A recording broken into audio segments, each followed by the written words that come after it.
Hi, ನಾನು Sandeep from tech in Kannada. ನೀವು ಯಾವತ್ತಾದ್ರೂ ಯೋಚನೆ ಮಾಡಿದ್ದೀರಾ ನಾವು ಯಾವ ರೀತಿ ಒಂದು ಕಂಪ್ಯೂಟರ್ನಲ್ಲಿ ಲ್ಯಾಪ್ಟಾಪ್ನಲ್ಲಿ ಓಎಸ್ನ ಚೇಂಜ್ ಮಾಡ್ತೀವಿ? For example Windows XP, Windows 7, Windows 8, Windows 10, Linux, ನಮ್ಗೆ ಇಷ್ಟ ಬಂದಂಥ OS ನಾವು ಕಂಪ್ಯೂಟರ್ನಲ್ಲಿ ಲ್ಯಾಪ್ಟಾಪ್ನಲ್ಲಿ ಇನ್ಸ್ಟಾಲ್ ಮಾಡ್ಕೊಬೋದು. ಅದೇ ರೀತಿ ನಮ್ಮ ಒಂದು ಆ್ಯಂಡ್ರಾಯ್ಡ್ ಫೋನಲ್ಲಿ ನಮ್ಗೆ ಇಷ್ಟ ಬಂದಂಥ OS ನಾವು ಇನ್ಸ್ಟಾಲ್ ಮಾಡ್ಕೊಳ್ಳೋ ರೀತಿ ಇದ್ದಿದ್ರೆ ಚೆನ್ನಾಗಿತ್ತು ಅಂತ ನೀವು ತುಂಬ ಜನ ಯೋಚನೆ ಮಾಡಿರ್ಬೋದು. ಜಸ್ಟ್ ಯೋಚನೆ ಮಾಡಿಬಿಡಿ, ಆ್ಯಕ್ಚುಲಿ ಆ ರೀತಿ ನಮ್ಗೆ ಇಷ್ಟ ಬಂದಂಥ OSನ್ನು ಮೊಬೈಲ್ಗೂ ಕೂಡ ಇನ್ಸ್ಟಾಲ್ ಮಾಡ್ಕೊಬೋದು.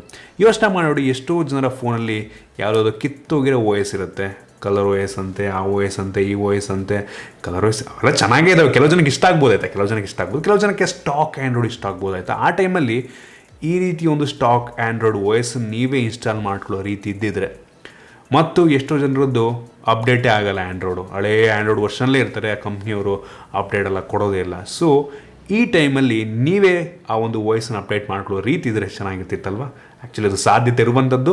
ಯಾವ ರೀತಿ ನಾವು ಆ ಒಂದು OS ನಮ್ಮ ಫೋನಿಗೆ ಇನ್ಸ್ಟಾಲ್ ಮಾಡ್ಕೊಬೋದು, ಏನೆಲ್ಲ ಪ್ರೋಸೆಸ್ ಇದೆ, ಇದ್ರ ಬಗ್ಗೆ ಮಾಹಿತಿಯನ್ನು ತಿಳಿಸ್ಕೊಡ್ತಾ ಇದ್ದೀನಿ. ಅದಕ್ಕಿಂತ ಮುಂಚೆ ನೀವು ನಮ್ಮ tech in Kannada YouTube channel subscribe ಮಾಡ್ಕೊಂಡಿಲ್ಲ ಅಂದರೆ ಸಬ್ಸ್ಕ್ರೈಬ್ ಮಾಡ್ಕೊಳ್ಳಿ ಮತ್ತು ಬೆಲ್ ಐಕನ್ ಕೂಡ ಕ್ಲಿಕ್ ಮಾಡ್ಬೋದು. ಫಸ್ಟ್ ಆಫ್ ಆಲ್, ನೀವೇನಾದರೂ ಕೇಳ್ತಾ ಇದ್ದೀರಾ ಅಂತ ನಿಮ್ಮ ಒಂದು ಆ್ಯಂಡ್ರಾಯ್ಡ್ ಫೋನ್ಗೆ ಯಾವುದೆಲ್ಲ OSನ್ನು ಇನ್ಸ್ಟಾಲ್ ಮಾಡ್ಕೊಬೋದು ಅಂತ.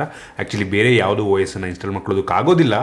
ಆ್ಯಂಡ್ರಾಯ್ಡ್ನಲ್ಲೇ ಡಿಫ್ರೆಂಟ್ ವರ್ಷನ್ಗಳನ್ನು ನೀವು ಇನ್ಸ್ಟಾಲ್ ಮಾಡ್ಕೊಬೋದು. ನಿಮ್ದು ಯಾವುದಾದ್ರೂ ಹಳೆ OS ಇದೆ, ಆ್ಯಂಡ್ರಾಯ್ಡ್ದು 5, ಆ್ಯಂಡ್ರಾಯ್ಡ್ 5, ಆ್ಯಂಡ್ರಾಯ್ಡ್ 6, ಆ್ಯಂಡ್ರಾಯ್ಡ್ 7, ಈ ರೀತಿ ತುಂಬ ಹಳೆ ಒಂದು OS ಇದೆ ಅಂತ ಅಂದರೆ ನೀವು ಅಪ್ಗ್ರೇಡ್ ಮಾಡ್ಕೊಬೋದು. ಸೊ ಕಸ್ಟಮ್ ರಾಮ್ಗಳನ್ನ ಇನ್ಸ್ಟಾಲ್ ಮಾಡೋ ಮುಖಾಂತರ. ಎಷ್ಟೋ ಜನರ ಹತ್ರ MI ಫೋನ್ ಇರುತ್ತೆ ಆಯಿತಾ.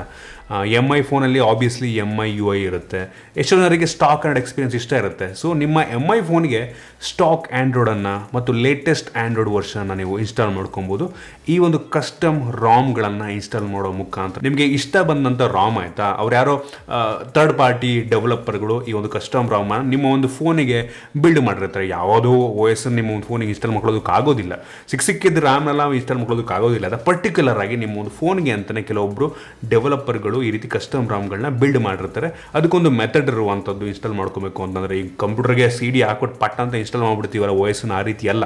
ಏನಕ್ಕೆ ಅಂತ ಅಂದರೆ ಡಿಫ್ರೆಂಟ್ ಫೋನ್ಗಳಲ್ಲಿ ಡಿಫ್ರೆಂಟ್ ಕಾನ್ಫಿಗರೇಷನ್ ಇರುತ್ತೆ. ನಿಮ್ಮ ಹತ್ರ ಇರುವಂಥ ಫೋನಲ್ಲಿ ಎಷ್ಟೋ GB ರ್ಯಾಮ್ ಇರ್ಬೋದು, ಪ್ರೊಸೆಸರ್ ಯಾವುದೋ ಬೇರೆ ಇರ್ಬೋದು, ಇನ್ನೊಬ್ರು ಫೋನಲ್ಲಿ ಇನ್ನೊಂದು ಯಾವುದೋ ಇರುತ್ತೆ ಆಯಿತಾ. ಸೊ ಕಾನ್ಫಿಗರೇಷನ್ ಒಂದೇ ಇರೋದಿಲ್ಲ. ಕರ್ನಲ್ ಸೋರ್ಸ್ ಆಗಿರ್ಬೋದು, ಪ್ರೊಸೆಸರ್ ಆಗಿರ್ಬೋದು, ಯಾವುದು ಒಂದೇ ಇರೋದಿಲ್ಲ ಆ್ಯಂಡ್ರಾಯ್ಡ್ ಫೋನ್ಗಳಲ್ಲಿ. ಅದರಿಂದ ಸಿಕ್ಕ ರ್ಯಾಮ್ಗಳನ್ನು, ಸಿಕ್ಕ OSನ್ನು ನಾವು ಮೊಬೈಲ್ಗೆ ಇನ್ಸ್ಟಾಲ್ ಮಾಡ್ಕೊಳ್ಳೋದಕ್ಕೆ ಆಗೋದಿಲ್ಲ. ಅದರಿಂದ ನಾನು ಹೇಳಿದ್ದು, ನಾನು ಪರ್ಟಿಕ್ಯುಲರ್ ನಿಮ್ಮ ಫೋನಿಗೆ ಅಂತಲೇ ಈ ಒಂದು ರಾಮನ್ನು, ಈ ಒಂದು OSನ್ನು ಬಿಲ್ಡ್ ಮಾಡಿರ್ತಾರೆ.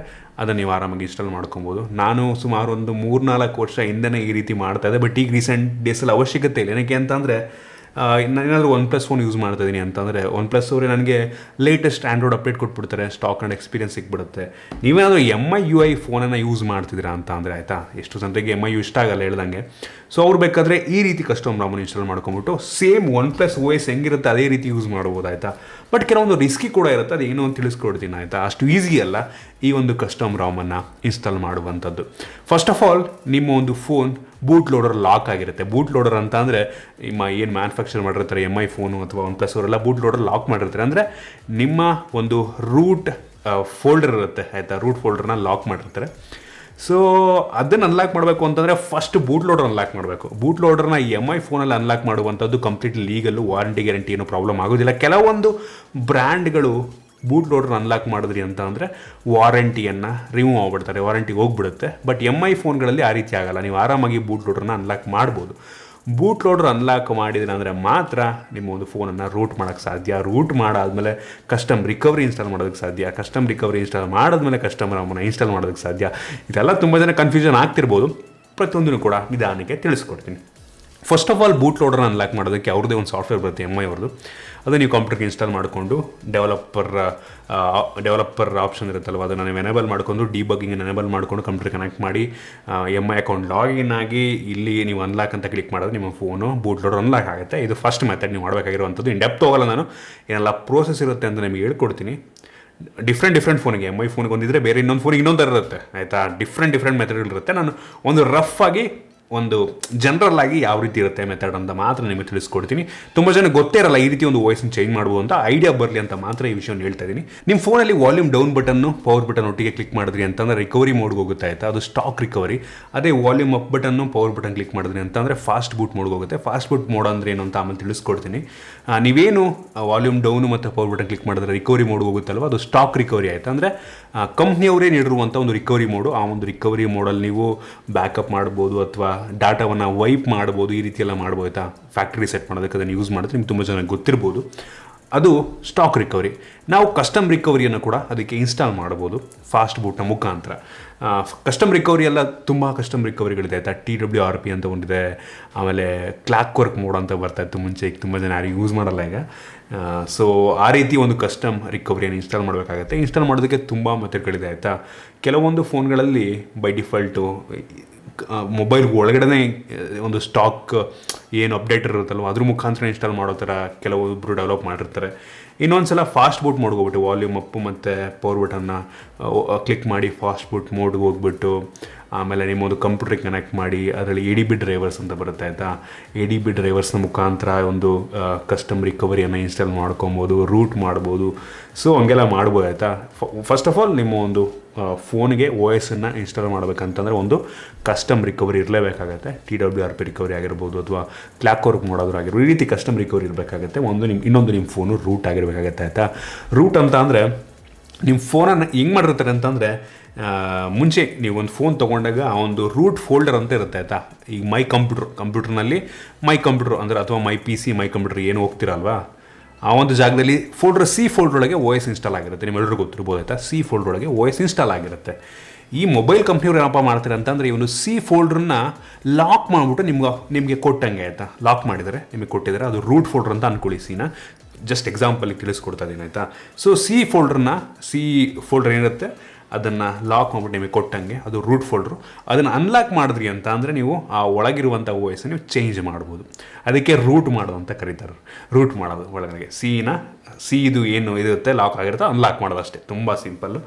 ಆಮೇಲೆ ಬೇಕಾದ್ರೆ ನೀವು ಏನು ಬೇಕಾದರೂ ಮಾಡ್ಬೋದು ನಿಮ್ಮ ಒಂದು ಫೋನಲ್ಲಿ. ಎಂಥ OS ನೀವು ಒಳ್ಳೆ ಡೆವಲಪರ್ ಆಗಿ ನಿಮಗೆ ಐಡಿಯಾ ಇದೆ ಅಂತಂದರೆ ಏನು ಬೇಕಾದ್ರೆ ಚೇಂಜ್ ಮಾಡ್ಬೋದು ನೀವು. ಈ OS ತೆಗೆದು ಬೇರೆ ಇನ್ನೊಂದು ಯಾವುದೋ ನೀವು ಬೇಕಾದ್ರೆ ವಿಂಡೋಸ್ ವಾಯ್ಸನ್ನು ಬೇಕಾದ್ರೆ ಹಾಕ್ಬೋದು, ನಿಮ್ಗೆ ಅಷ್ಟು ನಾಲೆಡ್ಜ್ ಇದೆ ಅಂತ ಅಂದರೆ ಆಯಿತಾ. ಸೊ ಈ ರೀತಿ ನಿಮಗೆ ಇಷ್ಟ ಬಂದಿದ್ದು OS ನೀವು ಇನ್ಸ್ಟಾಲ್ ಮಾಡ್ಕೊಬೋದು. ಇಷ್ಟ ಬಂದಿದ್ದು ಅಂತ ಅಂದರೆ ತಲೆಯಲ್ಲಿ ಇಟ್ಕೊಳ್ಳಿ. ಸಿಕ್ಕಿದ್ದು OS-ನಲ್ಲ, ನಿಮಗೆ ಅಷ್ಟು ನಾಲೆಡ್ಜ್ ಇಲ್ಲ ಅಂತ ಟ್ರೈ ಮಾಡೋದಕ್ಕೆ ಹೋಗ್ಬೇಡಿ. ಫೋನು ಬ್ರಿಕ್ ಆಗುವಂಥ ಸಾಧ್ಯತೆ ಇರುತ್ತೆ. ಬ್ರಿಕ್ ಅಂತ ಅಂದರೆ ಎಷ್ಟು ಸಲ ಬೂಟ್ ಲೂಪ್ ಆದರೆ ಪರವಾಗಿಲ್ಲ. ಬೂಟ್ ಲೂಪ್ ಅಂತ ಅಂದರೆ ಫೋನ್ ಆನ್ ಮಾಡಿದ ತಕ್ಷಣ ಬರೀ ಜಸ್ಟ್ ಒಂದು ಲೋಗೋ ತೋರಿಸುತ್ತೆ, ಮತ್ತು ಅದು ರಿಪೀಟ್ ಆಗ್ತಾ ಇರುತ್ತೆ, ಬರೋದೇ ಇಲ್ಲ ಫೋನಿಗೆ. ಫೋನ್ ಓಪನ್ ಆಗಲ್ಲ, ಬರೀ ಲೋಗೋದೇ, ಈ ಫೋನಿನ ಲೋಗೋನೇ ಬರ್ತಾ ಇರುತ್ತೆ. ಅದಕ್ಕೆ ಬೂಟ್ ಲೂಪ್ ಅಂತ ಕರೀತಾರೆ. ಬೂಟ್ ಲೂಪ್ ಆದರೆ ಪರವಾಗಿಲ್ಲ, ನಾವು ಕಂಪ್ಯೂಟರ್ ಕನೆಕ್ಟ್ ಮಾಡಿ ಆರಾಮಾಗಿ ಅದನ್ನು ನಾವು ಸರಿ ಮಾಡ್ಕೊಬೋದು, ಅಥವಾ ಸರ್ವಿಸ್ ಸೆಂಟರ್ ತೊಗೊಂಡೋದ್ರೆ ಮಾಡಿಕೊಡ್ತಾರೆ. ಬೂಟ್ ಲೂಪ್ ತೊಂದರೆ ಇಲ್ಲ. ಬ್ರಿಕ್ ಆಯಿತು ಅಂತಂದರೆ ಫೋನ್ ಆನೇ ಆಗಲ್ಲ, ಲೋಗೋನು ಬರಲ್ಲ, ಏನೂ ಬರಲ್ಲ, ರಿಕವರ್ ಮಾಡೋವಂತೂ ಹೋಗೋದೇ ಇಲ್ಲ. ಬ್ರಿಕ್ ಆಯಿತು ಅಂದರೆ ಫೋನ್ನ ರಿಕವರ್ ಮಾಡ್ಕೊಳ್ಳೋ ಸ್ವಲ್ಪ ಕಷ್ಟ. ನೀವು ಸರ್ವಿಸ್ ಸೆಂಟ್ರಿಗೆ ಹೋದ್ರಿಂದ ಮಾಡಿಕೊಡ್ತಾರೆ. ಕೆಲವೊಂದು ಸಲ ಬೋರ್ಡನ್ನು ಚೇಂಜ್ ಮಾಡಬೇಕಾದಂಥ ಪರಿಸ್ಥಿತಿ ಬರ್ಬೋದು. ಅದರಿಂದ ರಿಸ್ಕ್ ತೊಗೊಳೋದಕ್ಕೆ ಹೋಗ್ಬಿಡಿ. ನಿಮಗೆ ಅದ್ರ ಬಗ್ಗೆ ನಾಲೆಡ್ಜ್ ಇದೆ ಅಂತ ಅಂದರೆ 100% ಮಾಡಿ.